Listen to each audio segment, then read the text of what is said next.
Praise the lord. ప్రభువైన యేసుక్రీస్తు నామములో అందరికీ శుభము, జయము కలుగును గాక. ఆమేన్. దేవుడు మనకు ఈరోజు ఇచ్చిన వాక్య భాగం కీర్తనల గ్రంథము 34వ అధ్యాయము 6వ వచనం చూద్దాం. ఈ దీనుడు మొరపెట్టగా యెహోవా ఆలకించెను. అతని శ్రమలన్నిటిలో నుండి అతన్ని రక్షించెను. యెహోవా యందు భయభక్తులు గలవారి చుట్టూ ఆయన దూత కావలియుండి వారిని రక్షించును. దేవుడు ఈ వాక్యం మన పట్ల, మన కుటుంబంలో ఉన్న వారందరి పట్ల దేవుడు నెరవేర్చును గాక. అయితే ఈ దీనుడు మొర్రపెట్టగా ఎవరు దీనుడు? అయితే మనము దేవుని దృష్టికి దీనులుగా ఉన్నామా? ధనవంతులుగా ఉన్నామా? దరిద్రులుగా ఉన్నామా? అయితే ఈ కీర్తన రాసింది దావీదు గారు. మరి దావీదు గారు రాజు. మరి ఆయన దీనుడా? మరి ధనవంతుడా? ఏ విషయంలో దీనుడు? ఏ విషయంలో ధనవంతుడు? మరి రాజు ధనవంతుడే. మరి రాజు దీనుడెలా అయ్యాడు? ఆయన ధనపరముగా ధనవంతుడే. ఆత్మపరంగా, ఆత్మీయపరంగా ధనవంతుడే. దావీదు నా హృదయానుసారుడని దేవుడు సెలవిచ్చారు. మరి అంత గొప్ప భక్తుడు ఈ దీనుడు మొరపెట్టగా ఆయన నన్ను రక్షించెను. ఆయన నాకు కలిగిన శ్రమలన్నిటిలో నుండి రక్షించెను. నా మొర విన్నాడు అన్నాడు. అయితే ఈనాడు అనేకులు దీనులుగా మొరపెడుతున్నారా? లేక ధనవంతులుగా మొరపెడుతున్నారా?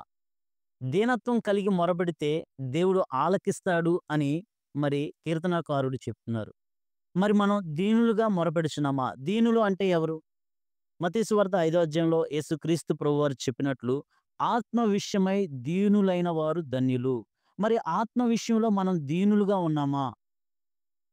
ధనవంతులుగా ఉన్నామా? ఎట్టి ప్రవర్తన కలిగి ఉన్నాము? మరి మన ఆత్మను రక్షించుకోవడానికి, మన ఆత్మ నరకంలో పడిపోకుండా ఉండడానికి, మనము మన ఆత్మను పరలోకంలో ఉండడానికి మనము దేవుణ్ణి నమ్ముకొని ఉన్నాము. దేవుని మీద విశ్వాసం ఉంచి ఉన్నాము. తన రక్తంలో మనం కడగబడ్డాము. దేవుని ప్రజలుగా చేయబడ్డాము. పరలోక రాజ్య వారసులుగా చేయబడ్డాము. మరి ఎదుటివారి ఆత్మల కొరకు మనం దీనత్వం కలిగి ఉన్నామా? మన ఆత్మను మనం ఎలాగ ప్రేమించుకున్నామో, నిన్ను వలె నీ పొరుగువాన్ని ప్రేమించమన్నారు ప్రభువారు. మన ఆత్మను రక్షించుకున్నట్లు మనము ఇతరుల ఆత్మను రక్షించుటకు దీనులుగా ఉన్నామా? వారి ఆత్మలను రక్షించుటకు దీనులుగా మొరపెడుచున్నామా? ఎప్పుడైతే మనం దీనులుగా మొరపెడతామో, వారి ఆత్మలను రక్షించువారుగా మనల్ని దేవుడు సాధనాలుగా వాడుకుంటాడు. మన మొరని ఆలకిస్తారు. తర్వాత ఆయన మనకు కలిగిన శ్రమలన్నిటిలో నుంచి రక్షిస్తానని వాగ్దానం చేశారు. కాబట్టి ఈ దీనుడు మొరపెట్టగా నా మొర విన్నాడు. నాకు కలిగిన శ్రమలన్నిటిలో నుంచి ఆయన రక్షించాడు అని కీర్తనకారుడు చెప్పిన ఈ యొక్క అనుభవంలో మనం ఉన్నామా?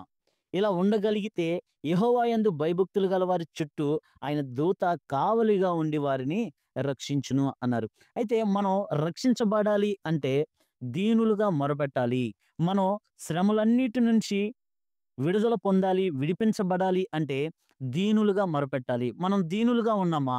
లేని ఎడల మన దీనత్వాన్ని సంపాదించుకోవడానికి మనం ఏం చేయాలి? ఆత్మ విషయమై దీనులుగా ఉండాలి.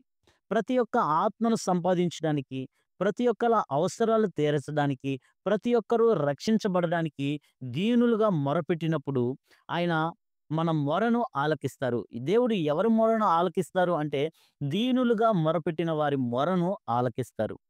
కాబట్టి దీనులుగా మొరపెట్టినప్పుడు దేవుడు మన మొరను ఆలకించి, మన ప్రార్థన ఆలకించి, మనకు కలిగిన శ్రమలన్నిటిలో నుంచి దేవుడు మనకు రక్షించడానికి మన యొక్క దీనత్వం కలిగిన ప్రార్థన మనకు ఉపయోగపడుతుంది.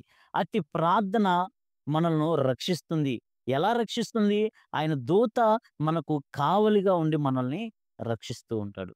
కాబట్టి ప్రతి ఒక్క విశ్వాసి దీనత్వం కలిగి మొరపెట్టినప్పుడు దేవుడు తప్పక సెలవిస్తారు. అడుగుడి నేను ఇయ్యబడునన్నారు. ఆయన ఏదైనా ఇచ్చే దేవుడు. కాబట్టి మనం దీనులుగా మొరపెట్టినప్పుడు మన ప్రార్థన ఆలకిస్తారు.